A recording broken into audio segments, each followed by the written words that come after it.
নমস্কার বন্ধুরা, welcome to my channel serial update with Nandita. Gita LLB সিরিয়ালের 19শে জুনের সম্পূর্ণ পর্বের আপডেট। প্রলয়ের মুখে হাসি ফোটে গীতার জীবিত হওয়ার কথা শুনে।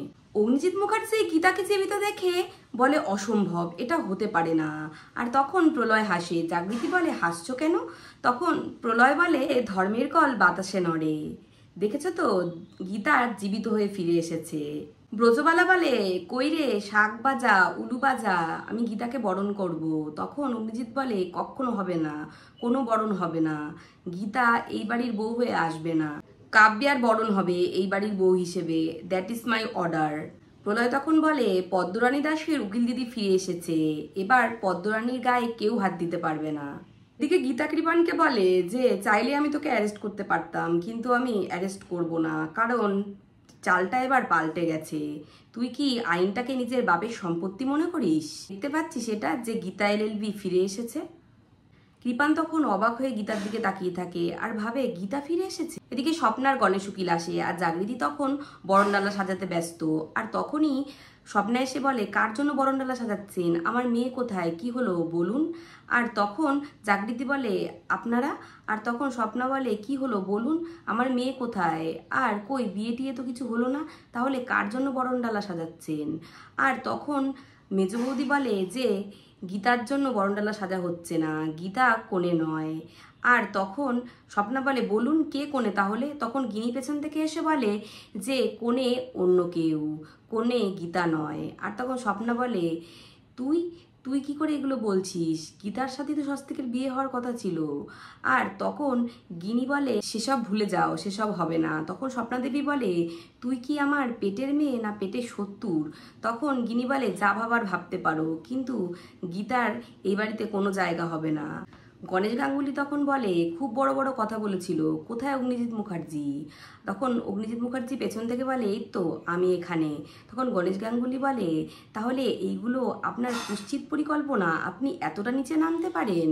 তখন অগ্নিজিৎ মুখার্জি বলে গণেশ গাঙ্গুলি নিজের কথা সংযত করে বলো, তোমার মেয়ে একটা কলোনির মেয়ে হবে আমার বাড়ির বউ? অসম্ভব, কোনোদিন হতে পারে না। স্বপ্না তখন বলে আপনি আমার মেয়ের কি করেছেন, আমার মেয়ে কোথায়? তখন অগ্নিজিৎ মুখার্জি বলে আমি জানি না, আমার জানার কোনো আগ্রহ নেই আপনার মেয়ে কোথায়। গণেশ গাঙ্গুলি তখন বলে এত নিচে নেমে গেছেন আপনি, এত রং পাল্টাতে পারেন, গিরগিটও তো আপনাকে দেখে লজ্জা পাবে। তখন অগ্নিজিৎ মুখার্জি বলে এই গণসা উকিল একদম চুপ থাকুন, এখন বেরিয়ে যান, এখন আমার বাড়িতে বউ বরণ হবে। এদিকে বউ চলে আসে। আর তখন স্বপ্নাদেবী বলে কে আসবে বউটা কে? আর তখন অগ্নিজিৎ মুখার্জি বলে কাব্যা ব্যানার্জি, আমার বউমা। আর তখন কাব্যাকে নিয়ে আসে ওর মা বাবা। আর জাগৃতি তখন বরণ করতে যায় আর গিয়ে দেখে স্বস্তিক নেই। তখন স্বস্তিককে না দেখে কাব্যা অগ্নিজিৎকে জিজ্ঞাসা করে যে আমার ছেলে কোথায়, পুরোহিত কোথায় যে ওদের বিয়ে দিয়েছে, আমরা বিয়েটা দেখলাম না শুনলাম না, আর আমার ছেলে নেই, আমি কি করে বরণ করব?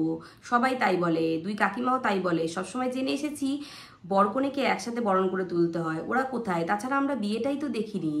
আর তখন স্বস্তিকের বোনেরা বলে তাহলে ফটো দেখান, প্রমাণ দিন যে বিয়েটা হয়েছে আমার।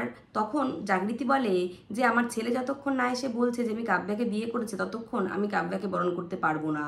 তখন অগ্নিজিৎ মুখার্জি বলে জাগৃতি, আর তখন জাগৃতি বলে আমাকে ক্ষমা করো, এটা তোমার আদালত নয়, আমার সংসার, আর আমি বরণ করতে পারবো না। আর তখন কাব্যা বলে যে আপনি কিন্তু আমাদেরকে অপমান করছেন দরজায় দাঁড়িয়ে। আর তখন কাব্যাকে বলে জাগৃতি সে তুমি যা ভাবো, কিন্তু বিয়েটা কোনো ছেলে খেলা নয়, আমার ছেলে না আসা অবধি আমি বরণ করব না। আর এদিকে স্বস্তিক গীতার বাড়িতে অচৈতন্য অবস্থায় ঘুমের ঘোরে শুয়ে থাকে। গীতা ফোন করে অগ্নিজিৎ মুখার্জিকে, ফোন করে বলে যে আপনি গুন্ডা পাঠিয়েছেন, জানেন ওরা আমার পিঠে দুটো কোপ দিয়েছে, আমার খুব যন্ত্রণা হয়েছে, এত যন্ত্রণা আমি কোনোদিন পাইনি।